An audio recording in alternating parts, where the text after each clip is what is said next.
Hi students, I am Upasana Rajput. Welcome to win study. तो students कैसे हैं आप सब? आई होप आप सब अच्छे होंगे। तो स्टूडेंट्स आज हम स्टार्ट करने जा रहे हैं सम एप्लीकेशंस ऑफ ट्रिग्नोमेट्री का रिवीजन। जैसे कि मैंने इस चैप्टर का आपको एक एक क्वेश्चन बहुत ज्यादा डीपली समझाया था, अंडरस्टैंड करवाया था, और इसके प्रीवियस लेक्चर में भी मैंने आपको ट्रिग्नोमेट्री का रिवीजन करवाया था। ठीक है, तो जाने कि ये रिवीजन मैं क्यों करवा रही हूं। मैंने आपको पहले ही कहा था कि अगर आप ट्रिग्नोमेट्री का जो चैप्टर है वो छोड़ने के बजाय अंडरस्टैंड कर लें तो साथ में आपका एक और चैप्टर तैयार हो रहा है जो कि सम एप्लीकेशंस ऑफ ट्रिग्नोमेट्री है। और देखो बेटा, ये जो भी मैं आपको करवा रही हूँ, ये क्या करवा रही हूँ, एक रिवीजन करवा रही हूँ। रिवीजन एक ऐसी चीज है कि जो स्टूडेंट्स 90% ला सकते हैं वो 100 पे जा सकते हैं, 80 वाले 90 पे, एंड इसी तरह से ये प्रोसीजर आप समझ जाइएगा। ठीक है, अब बात आती है कि कईयों को ट्रिग्नोमेट्री से डर लगता है, और इसका डर तो मैं आपका खत्म कर चुकी हूं। मैंने तो आपको एक एक क्वेश्चन बिल्कुल डिटेल में करवाया था, उसके बावजूद भी मैंने आपके रिक्वायरमेंट के अकॉर्डिंग रिवीजन करवाया 8 चैप्टर का। तो मैंने आपको बताया था कि जो 8 चैप्टर के कुछ फॉर्मूलाज थे उन्हीं का ही यूज हम 9 चैप्टर में करने जा रहे हैं, जिस चैप्टर का नाम है सम एप्लीकेशंस ऑफ ट्रिग्नोमेट्री। क्योंकि चैप्टर के नाम से ही पता चल रहा है सम एप्लीकेशन ऑफ ट्रिग्नोमेट्री, क्योंकि ट्रिग्नोमेट्री का ही कुछ एप्लीकेशंस है, उसी का ही पार्ट है। अब बात ये आती है कि क्या बोलते हैं उसमें और इसमें क्या डिफरेंस है। इसमें ये है कि आपको यहाँ पे ट्रायंगल्स की वैल्यूज का पता लगाना है। बिल्कुल बहुत ही ज्यादा सिमिलर है ट्रिग्नोमेट्री की तरह, क्योंकि जो चीजें हमने वहां पे यूज करी थी वही चीजें हम इस चैप्टर में यूज करने जा रहे हैं। अब बात आपके माइंड में आ रहा हो कि नहीं नहीं नहीं, हमें तो ये चैप्टर छोड़ना है क्योंकि आपको तो बहुत ज्यादा डिफिकल्ट लगता है। लेकिन अगर आप दिमाग होश से काम लें तो मैं आपको एक चीज बता दूं। जैसे कि आपको पता है कि आज मेरे लिखने से पहले आप स्टूडेंट्स प्लीज अपनी आंखें, कान सब कुछ खोलकर बैठे, जो जो मैं आपको बोल रही हूं उसको फिट कर लें, क्योंकि आज का लेक्चर हमारा बहुत ही ज्यादा एनर्जेटिक लेक्चर होने वाला है। और आप अपनी कॉपी पेन उठा ले, क्योंकि ये मूवी तो नहीं लगी कि आप जस्ट एंजॉय करेंगे, क्योंकि मेरे बोलने से उसके बाद आपका रिवीजन करना भी बहुत ज्यादा जरूरी है। ठीक है, तो चैप्टर 9 है, जैसे कि आपका बेटा, जैसे आपके चैप्टर का नाम है सम एप्लीकेशंस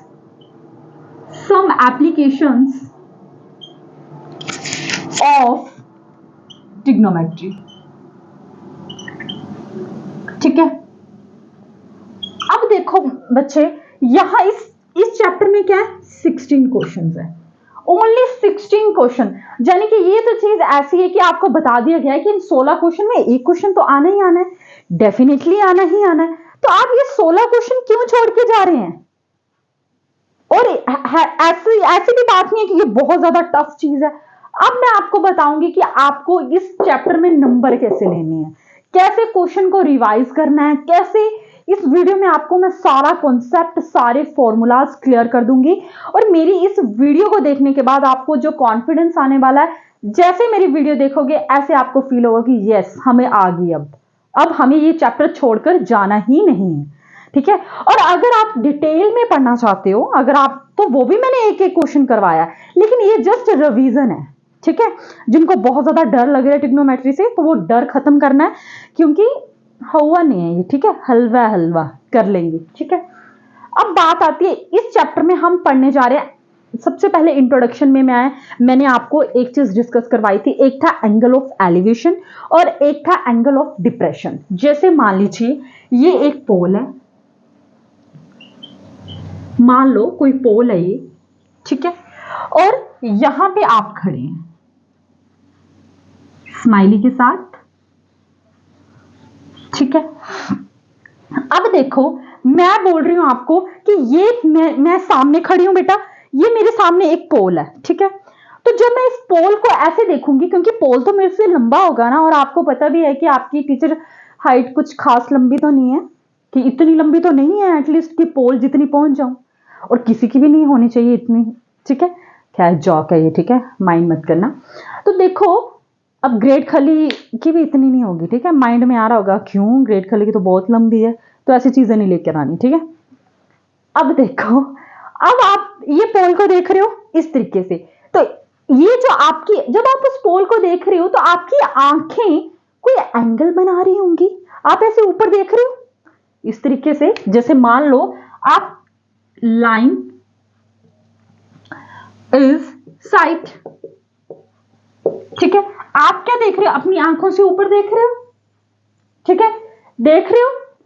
तो एक इसको क्या बोलोगे? जब आप नीचे से ऊपर की तरफ देख रहे हो तब आपका जो एंगल बनता है वो होता है एंगल ऑफ एलिवेशन। ठीक है, अभी करते हो। और देखो, एक बिल्कुल स्ट्रेट जो एंगल बनता है उसको बोलते हैं हॉरिजॉन्टल लाइन। Horizontal line.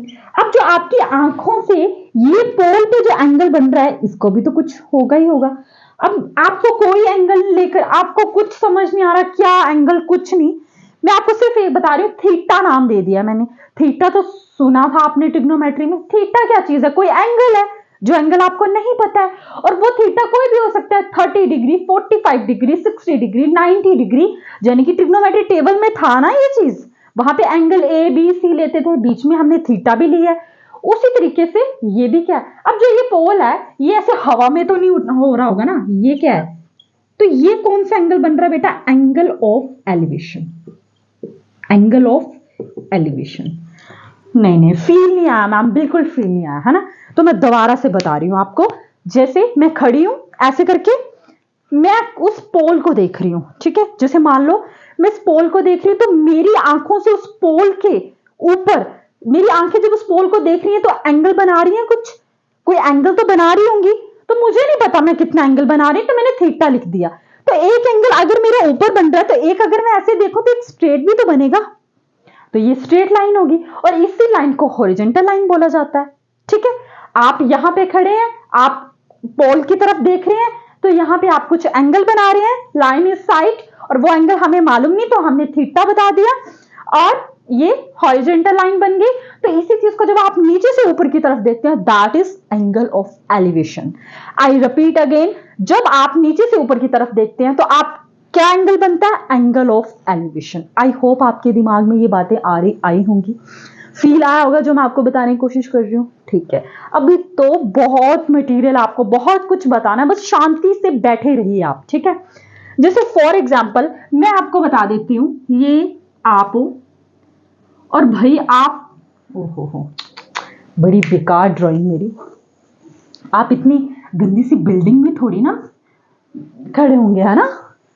चलो खैर, ये देखिए बेटे, ये कौन सी मैम, आपने कौन सी अंबानी की बना दिया ना,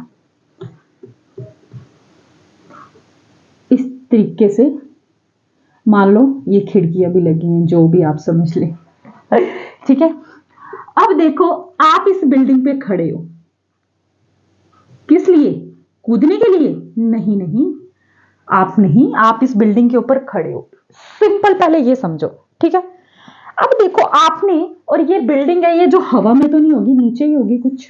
ठीक है, अब देखो मान लो इस बिल्डिंग के नीचे कोई बॉल है, बॉल समझते हो, बैट बॉल खेलते ही होंगे आप। ठीक है मैम, ये तो एटम बॉम्ब लग रहा है, ये तो कोई बॉम्ब लग रहा है। नहीं ये बॉल ही है। ठीक है, समझ आए, ठीक है, कुछ भी समझ आए, ये क्या एक बॉल है। आप बोलिए उफ मेरी तो बॉल नीचे गिर गई। जब आप किसी छत के ऊपर होते हो तो आप देखते हो मेरे नीचे बॉल गिर गई। अब ये जो है, कोई भी आप अपना नाम समझ लो, XYZ, क्या नाम दूं मैं इस लड़के को? क्या दूं? चलो मैं इसको नाम दे देती हूं विवेक। ठीक है, अब जो ये विवेक है, ये क्या कर रहा है? ये नीचे क्या देख रहा है? बॉल देख रहा है कि मेरी तो गेंद नीचे गिर गई है। जब वो नीचे देखेगा तो वो क्या, कौन सा एंगल बनाएगा? जब वो नीचे देखेगा तो वो कुछ एंगल तो बनाएगा इस तरीके से, यानी कि ये भी क्या बन गई? आप थोड़ा बढ़ा लें, लाइन इज साइट, कुछ ना कुछ एंगल तो बनाएगा जो नीचे। ठीक है, अब मेरी बात सुनो, अगर ये एक नीचे देख रहा है तो यहां पे कुछ स्ट्रेट भी तो इसका एंगल बनेगा, जो कि यहां पे इसका स्ट्रेट बन रहा था, इस बार ये छत पे चढ़ गया। ठीक है, मन किया चढ़ गया भाई, तो इट मीन्स यहां पे भी एक बनेगा। और इस लाइन को क्या बोलोगे आप? Horizontal line. क्या बोलोगे? Horizontal line. अब देखो जो ये एंगल बना रहा है, ये क्या होगा? हमें नहीं पता क्या एंगल बना रहा है, थीटा, हमें नहीं पता, हमने थीटा एज्यूम कर लिया। ठीक है, अब मेरी बात सुनो, जो एंगल यहां पे बन रहा है वही एंगल यहां पे बनेगा, वही एंगल थीटा यहां पे बनेगा। कैसे? ऐसे, ये पढ़ा alternate anterior angle, alternate anterior angle के बारे में पढ़ा आपने, ठीक है। तो अल्टरनेट एंटीरियर एंगल में ऐसे होता था कि अगर ये थीटा एंगल है तो ये भी थीटा बनेगा, यस या नो, बनेगा या नहीं बनेगा। तो ये क्या बन गया बेटा? Angle of depression, angle of depression. समझ आ गया? आया समझ में या नहीं आया? देखो स्टूडेंट्स, मैं दोबारा से रिपीट कर रही हूं। मान लो कि ये जो लड़का है, ये लड़का क्या नाम दिया था हमने इसको? हाँ, विवेक, ठीक है। तो अब ये जो लड़का है ये ऊपर देख रहा है, पोल की तरफ देख रहा है, ठीक है। तो आप जब ऊपर देख रहे हो तो आपकी आंखें उस पोल के ऊपर कुछ एंगल बना रही हैं, ठीक है, कुछ एंगल बना रही है आपकी आंखें, कुछ एंगल आपकी आंखों से उस पोल तक का कुछ एंगल बनेगा। जब आप नीचे से ऊपर की तरफ देखते हैं that is angle of elevation, जब आप ऊपर से नीचे की ओर देखते हैं that is angle of depression. बस इतना सा ही मुद्दा है। अगर आपको ये दो चीजें याद हैं तो बस आपका चैप्टर 9 कंप्लीट। अरे मैम ऐसे थोड़ी, अरे ट्रस्ट मी, सच में यही चीजें हैं। बाकी तो सारी आपको पुरानी पुरानी चीजें पढ़नी है। जैसे ट्रिग्नोमेट्री में आपको बताया था क्या, पंडित भद्री प्रसाद हर हर बोले साइन कोस टेन। तो साइन का के नीचे क्या होता था? कोसेक, सेक और कोट। बस ये ट्रिक पढ़नी है, ये ट्रिक पढ़नी है, और ये तो आपने पहले की पढ़ी हुई है।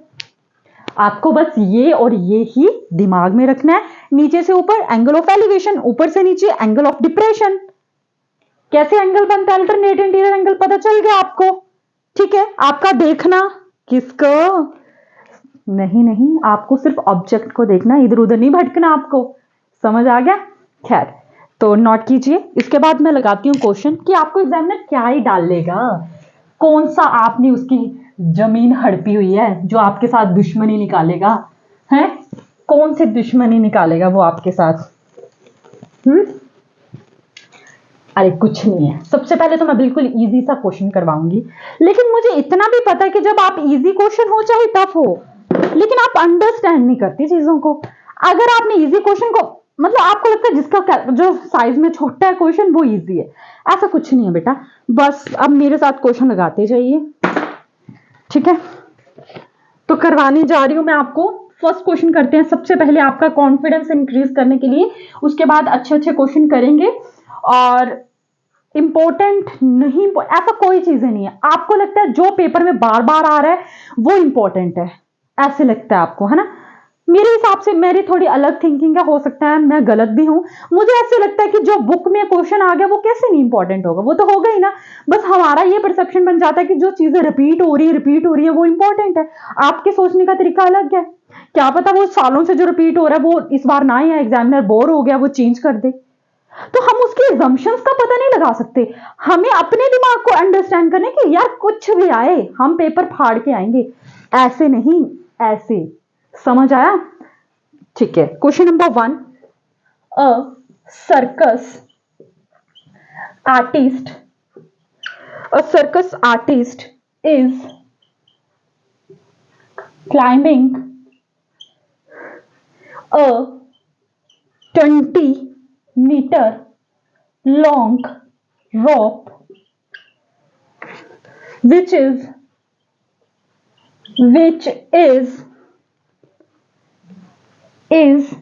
tightly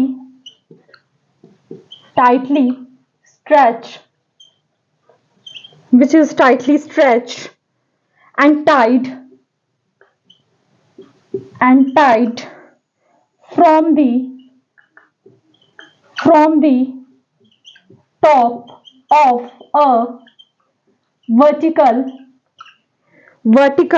pole to the ground, pole to the ground. Find the height of the pole if the angle made, काफी फास्ट फास्ट लिखने की कोशिश कर रही हूँ ताकि आपको ये ना लगे कि मैं टाइम वेस्ट कर रही हूँ किसी भी तरीके से आपका। आप चाहे तो थोड़ा आगे बढ़ा लें, पर मेरी तो थोड़ी मजबूरी है बेटा। विद द ग्राउंड, और मेरे को बहुत अच्छा लगता है जो बच्चे मुझे मेरी सिचुएशंस के अकॉर्डिंग हैंडल करते हैं और देखते भी हैं और मुझे देख रहे हैं, कमेंट्स भी कर रहे हैं, ठीक है। तो इट मीन्स वो वाकई में पढ़ाई कर ही रहे हैं, ठीक है। अच्छा जी, अब देखो स्टूडेंट्स, सबसे पहले आपको क्या करना है, क्वेश्चन को अच्छे से रीड कर लेना है कि आखिरकार आपको, एक सेकेंड, आपको क्वेश्चन में क्या बोल रहा है, ठीक है। सबसे पहले आपको क्या करना है, क्वेश्चन को अच्छे से रीड कर लेना है और जैसे जैसे आपको क्वेश्चन में बोलता जा रहा है आपको बस वैसे वैसे करते जाना है। बोलता एक सर्कस का आर्टिस्ट है, is climbing a 20 metre long rope. क्या मतलब है पहली लाइन का, कि एक सर्कस का आर्टिस्ट है। आपने देखा होगा कि जो आर्टिस्ट होते हैं वो एंटरटेन करते हैं लोगों को और उससे कुछ लोग एंटरटेन होकर, मतलब हैप्पी होकर उनको कुछ पैसे दे देते हैं, मतलब एटलीस्ट वो मेहनत कर कर कमाते हैं, ठीक है। देखते हैं आप वो रस्सी पे इस तरीके से चढ़ते हैं, कई बार उन्होंने मंकी लिया होता है, कुछ भी है ना, उनका बैलेंस बहुत अच्छा होता है। तो बोलता वो क्या कर रहा है, एक सर्कस का आर्टिस्ट है, वो क्लाइंबिंग मतलब चढ़ रहा है 20 मीटर लंबी रस्सी पे। अच्छा, अब देखने वाली बात है, जो रस्सी होगी वो किस तरीके से होगी, फर्स्ट, हाँ, अब देखो इस तरीके से होगी जो रोप होगी। अब आपके माइंड में कि इस तरीके से क्यों होगी, क्योंकि बेटा सीधी तो रस्सी बांधेगे कहां से, आसमान पे नहीं ना, जाने की। चलो आगे पढ़ते हैं। बोलता which is tightly stretched and tied from the top of a vertical pole to the ground. देखा, ट्विस्ट है ना। बोलता ग्राउंड पे एक पोल है, अभी मैंने इंट्रोडक्शन में बताया आपको पोल क्या चीज है। देखो इस तरीके से पोल है, ये क्या है, पोल, और 20 मीटर लंबी रस्सी पे, मैं बना भी देती हूँ, ये जो सर्कस का आर्टिस्ट है हमारा क्यूट सा, ये इस तरीके से चढ़ रहा है भाई, इसके हाथ में डंडा भी होगा बैलेंस के लिए, ठीक है। अब बोलता 20 metre long rope which is tightly stretched and tied from the top of a vertical pole to the ground, यानी कि अब देखो इस बोलता find the height of the pole, आपको इस पोल की हाइट फाइंड आउट करनी है। बोलता if the angle made by the rope with the ground level is 30 degree. अब जो ये पोल है, इतना तो आपको पता है ना मेरे बच्चों की, ये हवा में तो नहीं होगा, हवा में तो नहीं होगा, ठीक है जी। अब बोलता ग्राउंड लेवल पे जो ये रोप है, जो ये रस्सी है बेटा, ये क्या कर रही है, 30 डिग्री का एंगल बना रही है। 30 डिग्री का क्या बना रही है, एंगल बना रही है, ठीक है। लगा पता, आया समझ में।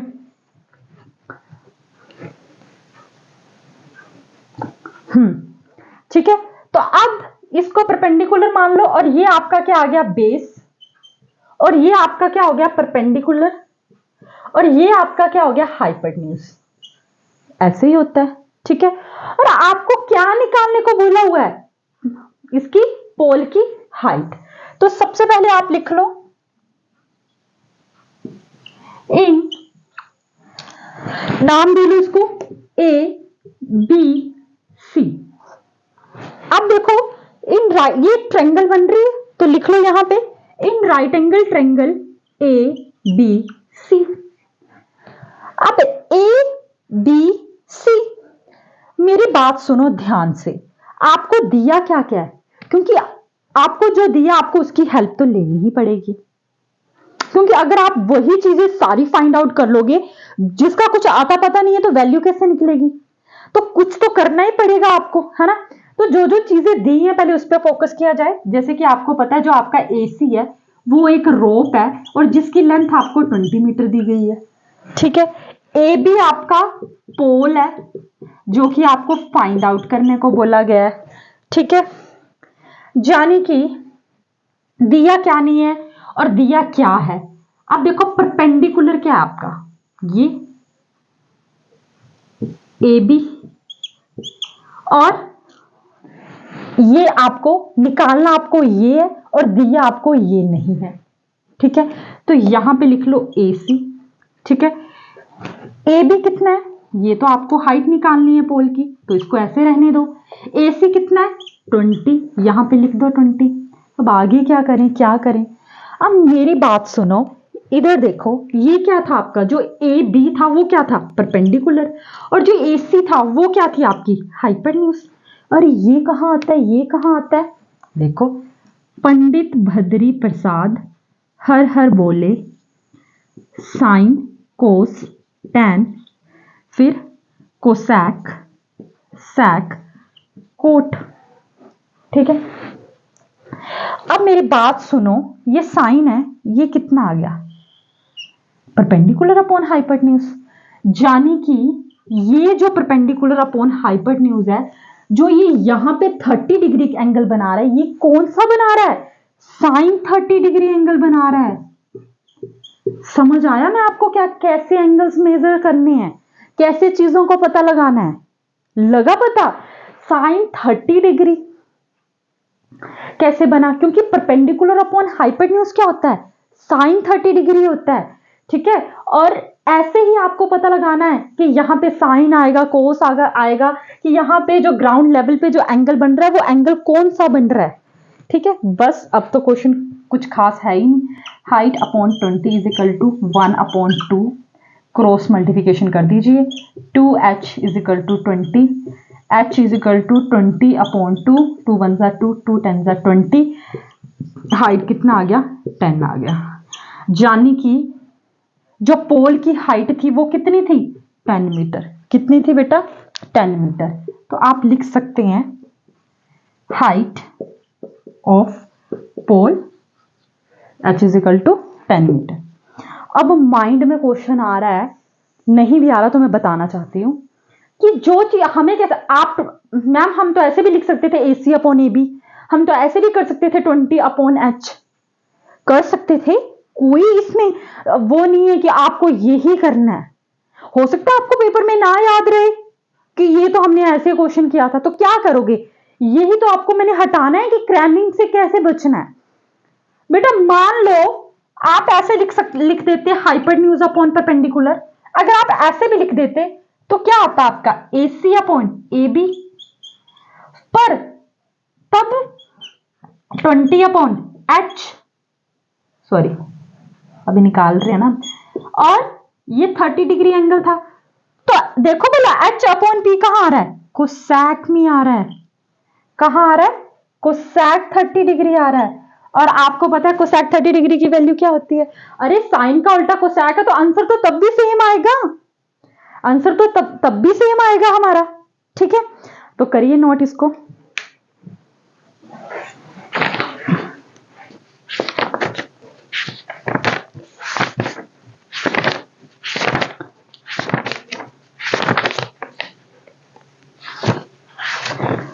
अब कौन सा क्वेश्चन करवाऊं आपको मैं,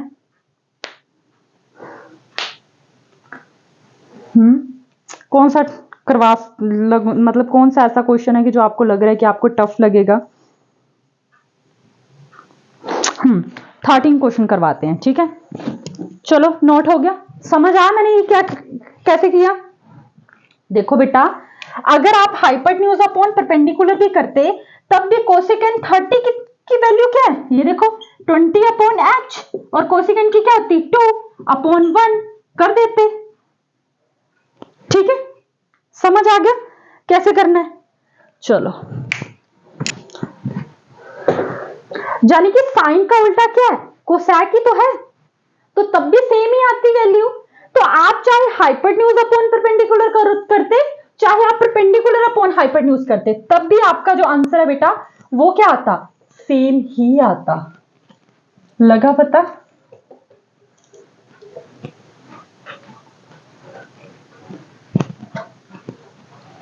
ठीक है, एक सेकेंड, ठीक है, चलो अब हम करते हैं question number 13।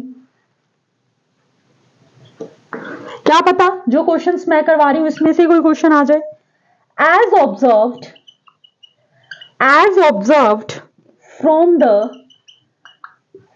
the top of a 75-meter high lighthouse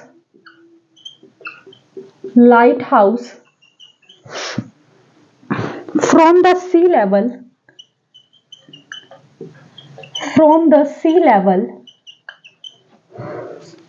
the angle of depression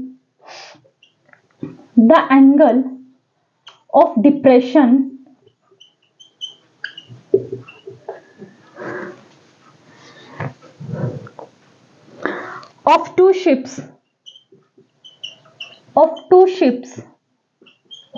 are 30 degree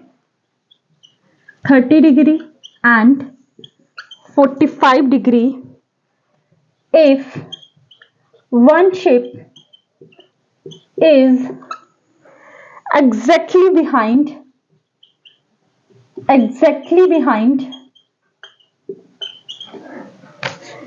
the other on the same side,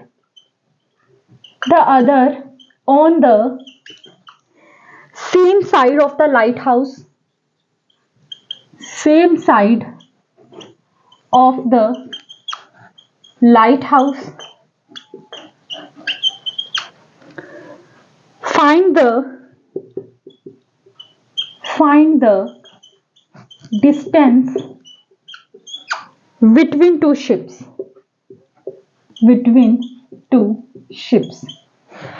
ठीक है, तो स्टूडेंट्स सबसे पहले आपको क्या करना है, क्वेश्चन को अच्छे से रीड कर लेना है कि आखिरकार आपको क्वेश्चन में क्या बोल रहा है। बोलता है as observe from the top of a 75 metre high lighthouse, यानी कि 75 मीटर एक लाइट हाउस है और वहां से कोई ऑब्जर्व कर रहा है। जैसे कि यहां पे देखो, ये 75 मीटर क्या है, एक लाइट हाउस है और यहां पे हम क्या कर रहे हैं, ऑब्जर्व कर रहे हैं, जो कोई भी XYZ जो ऑब्जर्व कर रहा है। जैसे जैसे बोल रहा है मैं वैसे वैसे बनाती जा रही हूँ। बोलता फ्रॉम द सी लेवल, अब जो समुंदर है, समुंदर का जो लेवल है वो कैसे होगा, यहाँ पे ऐसे ही होगा, इस तरीके से। ठीक है, बोलता the angle of depression of the two ships 30 degree and 45 degree. अब एंगल ऑफ डिप्रेशन क्यों कहा, क्योंकि कहां से ऑब्जर्व हो रहा है, ऊपर से ऑब्जर्व हो रहा है। अब लगा पता मैंने क्या समझाने की कोशिश कर रही थी, जो ऑब्जर्व हो रहा है वो कहां से हो रहा है, ऊपर से ऑब्जर्व हो रहा है। तो बोलता the angle of depression of two ships 30 degree and 45 degree, यानी कि बोलता है एक यहां पे शिप है और यहीं पे एक शिप है। बनानी भी पड़ेगी आपकी तसल्ली के लिए शिप्स। ठीक है, आगे क्या बोल रहा है 30 एंड 45 डिग्री, तो ये कितना आ गया 45 डिग्री और ये आ गया 30 डिग्री। अब ये जो इसकी आंखों से जो एंगल नीचे की तरफ बन रहा है ये क्या है, एंगल ऑफ एलिवेशन। अब एक एंगल तो इसके स्ट्रेट पे बन रहा होगा जिसको आप हॉरिजॉन्टल लाइन बोलते थे। तो अगर यहाँ पे 30 डिग्री है, ये जो इसकी आंखें हैं ये नीचे एक एंगल बना रही है 30 डिग्री का, तो यहां पे ये 30 डिग्री है, तो अगर ये 30 डिग्री है तो नीचे भी 30 डिग्री होगा। सॉरी मैंने पहले लिख दिया। अच्छा अब देखो यहां से लेके जो ये एंगल इसकी आंखें इस शिप को बना रही है वो कितना बना रही है 45 डिग्री, तो ये 45 पर भूल जाओ इसको एक बारी के लिए। अब देखो अब समझो, यहां पे दो शिप्स को यहां पे ये पर्सन क्या कर रहा है, ऑब्जर्व कर रहा है। जब ये ऑब्जर्व कर रहा है तो एक शिप तो ये, एक शिप तो ये है। जब वो इस शिप को देख रहा है तो वो 45 डिग्री का एंगल बना रहा है, जब वो दूसरी शिप को देख रहा है तो वो 30 डिग्री का एंगल बना रहा है। देखो मैं ऊपर से क्या कर रही हूं, नीचे, जैसे मैं ऐसे ऊपर हो जाती हूं। अब मैं ऊपर से ऑब्जर्व करूं तो मैं ऐसे देखूंगी पहले और फिर मैं देखूंगी कि एक आगे है शिप, तो फिर मैं क्या करूंगी, ऐसे आगे होकर देखूंगी। समझ आया? तो जो चीज तो मैं दूर से देखूंगी तब मुझे कम गर्दन झुकानी पड़ेगी, जब मैं पास आके देखूंगी तो मुझे ज्यादा गर्दन झुकानी पड़ेगी। समझ आ गया? तो जो इसकी आंखों से इस शिप का जो एंगल बन रहा है वो 30 और 45 डिग्री बन रहा है, यानी कि यहां पे दो शिप्स की बात की गई है। समझ आया? तो अब देखो अगर ये एंगल 45 डिग्री है तो ये भी एंगल कितना होगा, 45 डिग्री होगा। अगर ये 30 डिग्री है तो ये भी कितना होगा, 30 डिग्री होगा। समझ आया? और मुझे नहीं लग रहा कोई इंफॉर्मेशन है, तो नेम लिख लीजिए ABCD, आप कोई भी नाम लिख लीजिए और ये तो बिल्कुल स्ट्रेट है। समझ आया क्वेश्चन क्या है? यहां पे एक लाइट हाउस है जो कि 75 मीटर की ऊंचाई पे है और यहां पे कोई ऑब्जर्वर दो शिप्स को देख रहा है, जब वो इस शिप को देख रहा है तो वो 45 डिग्री का एंगल बना रहा है, नीचे की वो भी एंगल ऑफ डिप्रेशन बन रहा है, एक उसकी शिप के लिए 45 डिग्री का, दूसरी शिप के लिए 30 डिग्री का, तो उसकी आंखों से जो नीचे की ओर एंगल बन रहा है that is angle of depression.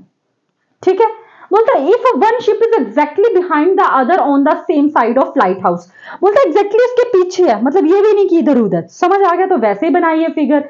बोलता है find the distance between two ships, आपको फाइंड क्या करना है, इनका जो डिस्टेंस है ये फाइंड करना है, आपको डीसी फाइंड करना है, यानी कि ये एक शिप है ये भी एक शिप है, इनके बीच का डिस्टेंस फाइंड आउट करना है। स्टूडेंट्स आई होप आपको क्वेश्चन समझ आया होगा कि मैं आपको क्या बताने की कोशिश कर रही हूँ। चलो खैर, जो जो चीजें हैं पहले वो लिख लो। ए बी क्या आपका लाइट हाउस, लाइट हाउस ही है जो कि कितना दिया गया, 75 मीटर दिया गया, और डी एंड सी क्या है, दो शिप्स हैं आपकी। ठीक है, अब देखो इस क्वेश्चन में किस तरीके से करें हम चीजों को। पहले देखो यहां पे in triangle A B D, उसके बाद ये छोटी ट्रायंगल की बात हो रही है, यानी कि अगर हम किसी तरीके से इस ट्रायंगल में से इस ट्रायंगल को, मतलब इतने में से इतना माइनस कर दे तो क्या हमारे पास इतना इतना आ जाएगा।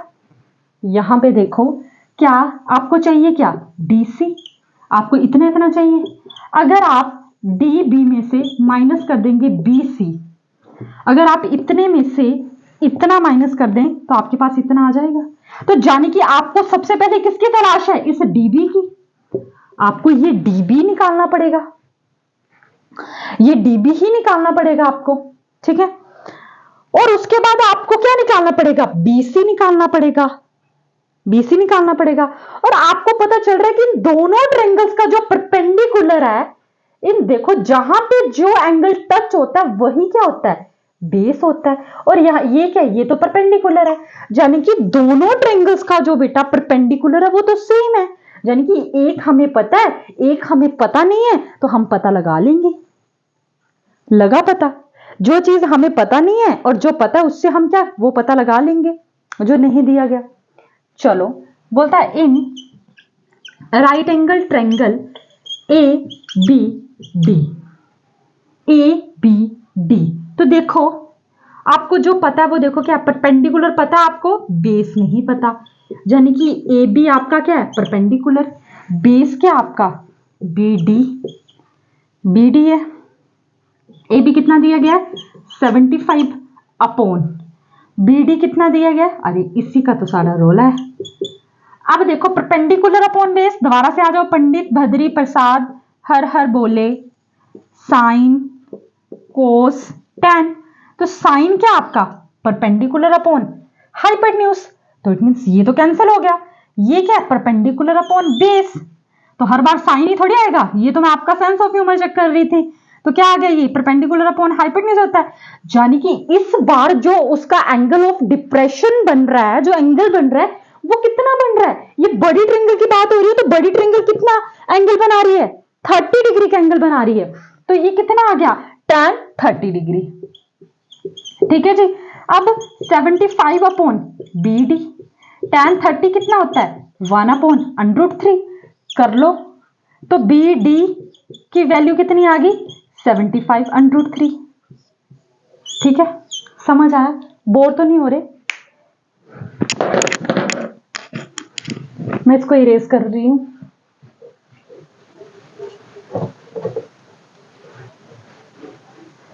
ठीक है, अब किसकी बात करेंगे, छोटी ट्रायंगल की, क्योंकि आपको ये चाहिए, तो in triangle A B C same procedure, perpendicular upon base, perpendicular कितना है ए बी, बेस कितना है बी सी, यानी कि 75 अपॉन बी सी, तो ये भी तो परपेंडिकुलर अपॉन बेस है, तो ये भी एंगल कौन सा बना रहा है tan 45, यानी कि ये एंगल कितना बना रहा है tan 45, तो 75 upon B C is equal to 1, tan 45 की वैल्यू 1 होती है, यानी कि बी सी की वैल्यू कितनी आ गई 75।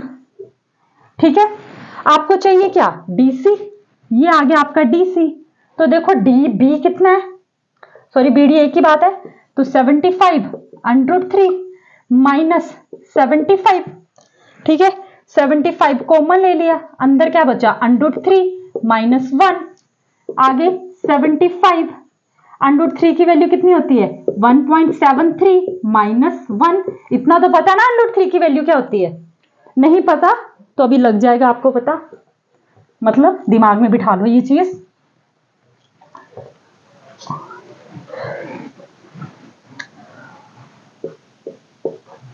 ठीक है 1.73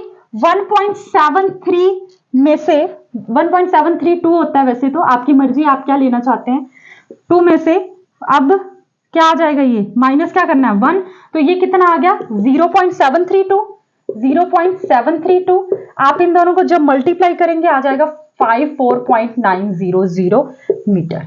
तो जान कि आपकी ये जो दोनों शिप्स का डिस्टेंस था ये किसमें आ गया 54.900, पॉइंट के बाद जीरो का कोई वैल्यू नहीं रहती तो 54.9।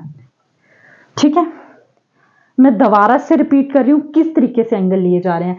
आप परपेंडिकुलर अपॉन बेस था ना, जैसे हमने क्या लिया था परपेंडिकुलर अपॉन बेस, अगर आप बेस अपॉन परपेंडिकुलर लेते तो क्या हो जाता, कोट आ जाता, तो वो उसका इन्वर्स ही तो है।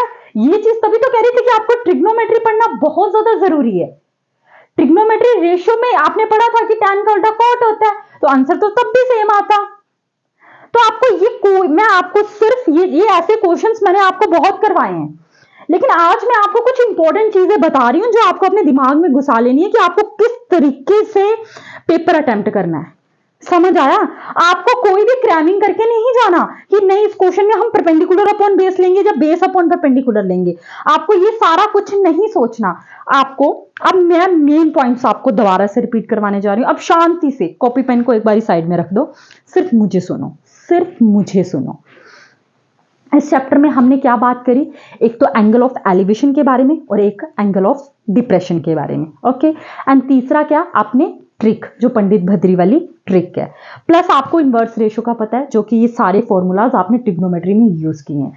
अल्टरनेट इंटीरियर एंगल तो पता ही है, अगर एक जो अल्टरनेट है ये ऊपर वाला जो एंगल बना रहा है वही नीचे वाला एंगल बनाएगा, इतना भी आपको पता है, ठीक है। अब देखो दोबारा से सुनो, जब आप नीचे से ऊपर छत की ओर देख रहे हो तब आपकी आंखों से उस छत के ऊपर जो एंगल बन रहा है that is angle of elevation. जब आप ऊपर से नीचे की तरफ देख रहे हो that is angle of depression. आपको क्वेश्चन में भी वो चीजें मेंशन है। जैसे इस क्वेश्चन में क्या था कि जब आप दूर को देख रहे थे तब आपको इतनी गर्दन झुकानी नहीं पड़ रही थी, तो जितनी ज्यादा गर्दन झुकानी पड़ रही है उतना बड़ा एंगल, जैसे tan 45। अब माइंड में आ रहा होगा, खाक आ रहा है इस वक्त तो टेंशन पड़ी है, पर सुनो, जितना पास एंगल उतना बड़ा एंगल, उसकी आंखें उतना बड़ा एंगल बनाएंगी, तभी तो यहां पे 45 डिग्री बना। समझ आया? जितना पास से देखोगे उतना बड़ा एंगल, जितना दूर से देखोगे उतना छोटा एंगल।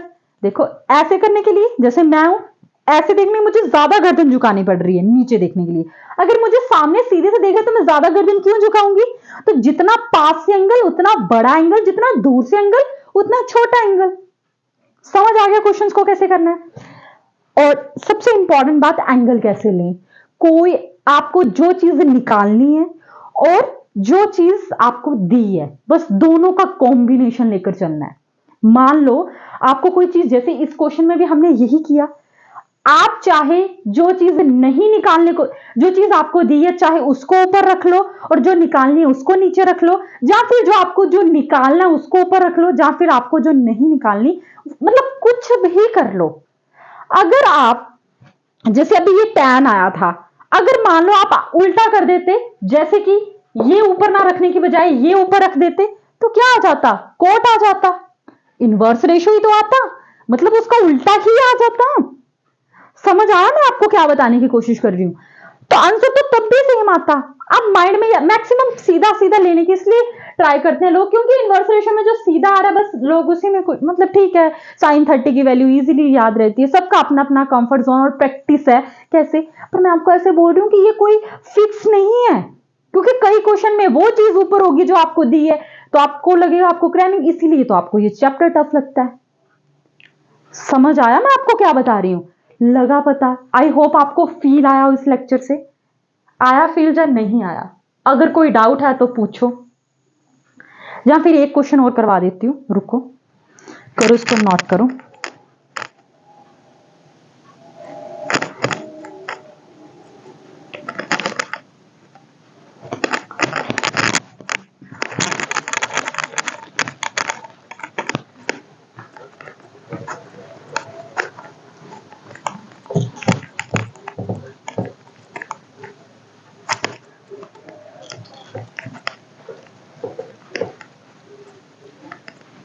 हाँ तुम बिल्कुल वैसी हो जैसा मैंने सोचा था। अरे मैम हमारे एग्जाम आ रहे हैं और आपको गाने की पड़ी है, क्या करूं अब मैं भी आपको आपके स्कूल, देख लो बेटा बोर्ड एग्जाम है, पढ़ना है आपको, नहीं तो आप फेल हो जाएंगे। अरे कोई फेल नहीं होंगे, आप पढ़ के तो देखो, अब जो हो गया क्या ओवर थिंक करने से क्या हो जाएगा, है ना। और वही घिसा पीटा डायलॉग, उम्मीद पे ही दुनिया कायम है जी, कायम है फिर। चलो, बोलता the angle of elevation, the angle of elevation of the top of a tower, of the top of a tower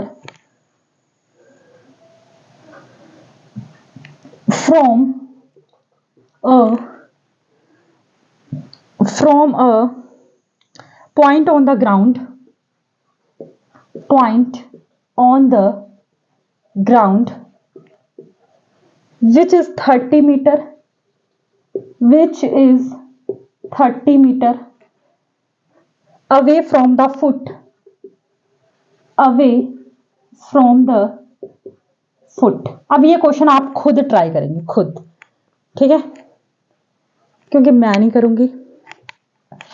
अरे नहीं नहीं मैम, आप करके बताएंगे, हमें पता है। नहीं मैं नहीं करूंगी भाई, इस बार नहीं करने वाली मैं, है आप तो बिल्कुल ऐसे कटोरे में घी डाल के खाने वाली बात होगी यार। तो मैम हमें नहीं आ रहा, क्यों नहीं आ रहा, करेंगे बिल्कुल करेंगे, आप पेपर फाड़ के आना है हमने इस बार, समझ आ गया, डरते थोड़ी हैं हम किसी से। चलो करो ट्राई, मैं थोड़ा पानी पी लूं।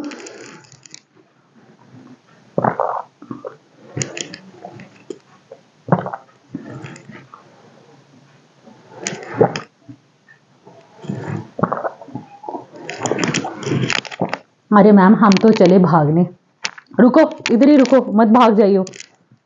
सुनो, the angle of elevation of the top of a tower from a point on the ground which is 30 meter away from the foot of the tower is 30 degree, find the height of the tower। अच्छा जी ठीक है, एक tower है, बना लो इस तरीके से। बोलते द एंगल ऑफ एलिवेशन, यानी कि एक एंगल ऑफ एलिवेशन बन रहा है। एंगल ऑफ एलिवेशन सुना सुना तो लग रहा है, यानी कि नीचे से ऊपर की तरफ बन रहा है। क्वेश्चन को समझने की कोशिश करो, ऊपर से नीचे की बात नहीं। मैम क्या फर्क पड़ता है, पड़ता है, बिल्कुल पड़ता है फर्क, भले ही आंसर सेम आ जाए लेकिन कॉन्सेप्ट सही नहीं है वो। एंगल ऑफ एलिवेशन की बात हो रही है तो जाने कि नीचे से एंगल बन रहा होगा, समझ आ रहा है, इस टावर पे नीचे से एंगल बन रहा होगा, ऑब्जर्वर कहीं नीचे से ऊपर की तरफ देख रहा होगा, तभी एंगल ऑफ एलिवेशन बन रहा है। और वो भी कहां बन रहा है, टावर के टॉप पे। ये टावर का क्या हुआ, टॉप पॉइंट ही हुआ ना। बोलता from a point on the ground which is 30 metre. अच्छा जी डिस्टेंस भी बता, बड़े प्यारे हैं ये लोग तो। देखो आपको 30 मीटर बता दिया गया है, ठीक है जी। बोलता away from the foot of the tower is 30 degree. Angle भी बता दिया, और ये एंगल ऑफ एलिवेशन और कितना 30 डिग्री।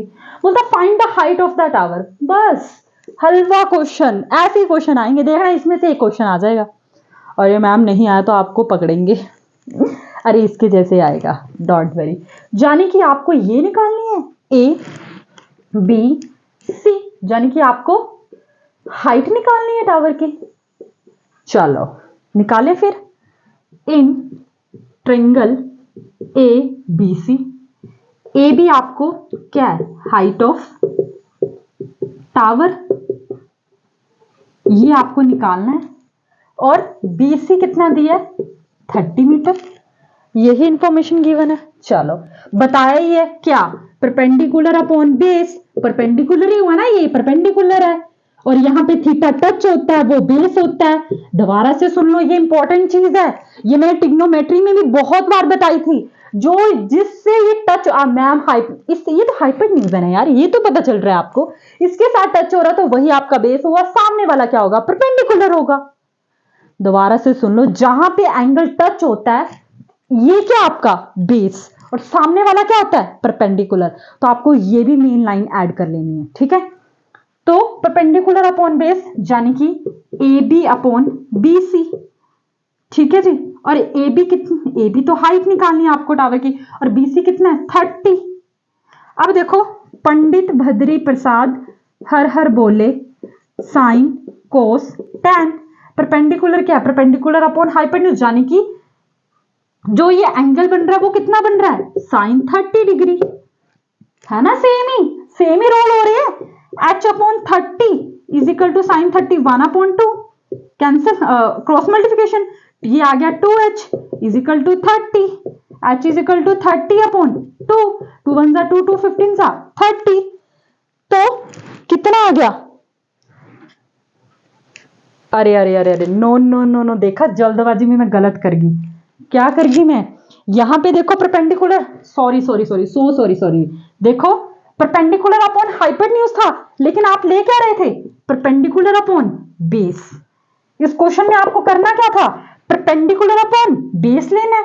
अब परपेंडिकुलर अपॉन बेस देखो कहां है tan 30, तो यानी कि ये जो एंगल बन रहा है वो क्या बन रहा है tan 30 का। दोबारा से देखो, मेरे को थोड़ा बाय मिस्टेक हो गया, यहां पे देखो परपेंडिकुलर अपॉन हाइपोटेन्यूज, साइन का एंगल नहीं बन रहा, हम क्या बना रहे हैं, ये हमें नहीं दिया, ये हमें दिया है, यानी कि परपेंडिकुलर अपॉन बेस, और परपेंडिकुलर अपॉन बेस कौन सा एंगल बना रहा है tan 30 का बना रहा है, समझ आ गया। अब देखो परपेंडिकुलर कितना है AB और बेस कितना है BC, tan 30 1/√3, ठीक है, AB अपॉन 30 और is equal to 1/√3, cross multiplication किया, AB √3 is equal to 30, AB यहां पे √3 मल्टीप्लाई, यहां आके क्या आ जाएगा डिवाइड। अब AB की वैल्यू कितनी आ गई 30/√3, लेकिन आपको पता है मैंने आपको ये ट्रिग्नोमेट्री में भी बताया था क्या, कि जो आपका डिनोमिनेटर है वो कभी अंडररूट में नहीं होता, आपको उसको क्या करना पड़ता है रैशनलाइज करना पड़ता है। तो जानी कि 30/√3 मल्टीप्लाई √3/√3, तो 30/√3 अपॉन √3 का स्क्वायर हो जाएगा, इस स्क्वायर से ये स्क्वायर कैंसिल आउट, 3 1 3 3 10 30, यानी कि 10√3, और √3 की वैल्यू कितनी होती है, यहां पे आइए 10√3 की वैल्यू कितनी होती है 1.73, तो 10 मल्टीप्लाई 1.73, तो इन दोनों को जो मल्टीप्लाई करोगे जो आंसर आएगा वही आपका आंसर होगा, यानी कि मीटर में है, तो यानी कि इसकी क्या आ गई 17.3 मीटर। दोबारा से देखो, परपेंडिकुलर अपॉन हाइपोटेन्यूज ले रहे हो तो साइन लोगे, बेस अपॉन हाइपोटेन्यूज ले रहे हो तो कोस लोगे, और अगर परपेंडिकुलर अपॉन बेस ले रहे हो तो tan लोगे। और जरूरी नहीं है हर बार आपको ऐसे करना है, आपको उल्टा भी कर सकते हो, आंसर तब भी सेम आएगा, आपको कुछ भी क्रैम करके जाने की जरूरत नहीं है। और एक और चीज, जहां पे एंगल टच हो रहा है दैट इज बेस, उसका सामने वाला परपेंडिकुलर, और हाइपोटेन्यूज तो सीधी चमकती है, आपको दिखी जाती है। लगा पता। तो आई होप स्टूडेंट्स कि आपको मेरा ये लेक्चर समझ आया होगा और आपको मेरी वीडियोस भी अच्छी लग रही होंगी। अगर आपको आपके लिए मेरा ये लेक्चर सच में हेल्पफुल है तो प्लीज मेरे चैनल को सब्सक्राइब करें, अपने फ्रेंड्स के साथ भी जरूर शेयर करें, and thank you so much मेरी वीडियोस को देखने के लिए।